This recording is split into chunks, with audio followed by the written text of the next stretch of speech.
వినయ్ బాబు గారి ఆధ్వర్యంలో జయప్రకాష్ నగర్లో గత 45 రోజుల నుంచి ఏదైతే స్వచ్ఛ కార్మికులు ఉన్నారో వాళ్ళని దృష్టిలో పెట్టుకొని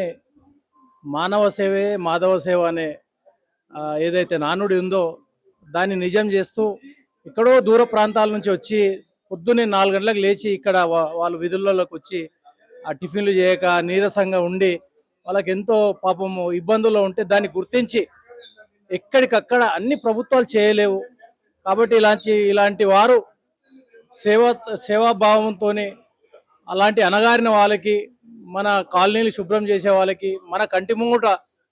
వాళ్ళు చేస్తున్న సేవలను దృష్టిలో పెట్టుకొని వినయ్ బాబు గారు మరియు వారి మిత్రుల బృందం అంతా కూడా మామూలు విషయం కాదు. ఒక రోజు పెట్టాలంటేనే చాలా ఇబ్బంది, అది ఉదయం 6 గంటలకే అంటే మరీ అది ఎంత వాళ్ళకు పట్టుదల ఒక సేవాభావం ఉంటేనే అది చేయగలం. కాబట్టి ఆ సేవాభావాన్ని నిరూపించుకున్నారు. 45 రోజులు నిరాఘాటంగా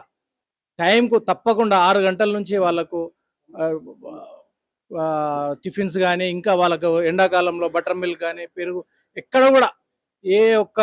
ఐటెం కూడా తక్కువ లేకుండా ఎట్లయితే మనము బంధువులకు మన ఫంక్షన్ చేస్తామో ఆ విధంగా ఆ సేవాభావం ఏదో ఒక రోజు పెట్టినాము వదిలేసినామనే కాకుండా ఫస్ట్ డే ఎట్లా ఉందో 45 డేస్ రోజు అయితే ఇంకా పెద్దగా పండుగ వాళ్ళకు బిర్యానీతో సహా ఈరోజు భోజనం పెట్టారు. వారికి ఆ దేవుడు ఆ వెంకటేశ్వర స్వామి ఇలాగే ఆయురారోగ్యాలు ఇచ్చి ఇంకా సేవలో ముందుకు పోవాలని వీరిని చూసి ఇంకా చాలా మంది స్ఫూర్తి పొంది ఎక్కడికక్కడ ఇలాంటి సేవా కార్యక్రమాలు చేయాలని కోరుతూ మరొకసారి వినయ్ బాబు గారికి వారి కుటుంబానికి నా యొక్క హృదయపూర్వకంగా ధన్యవాదాలు తెలియజేస్తున్నాను.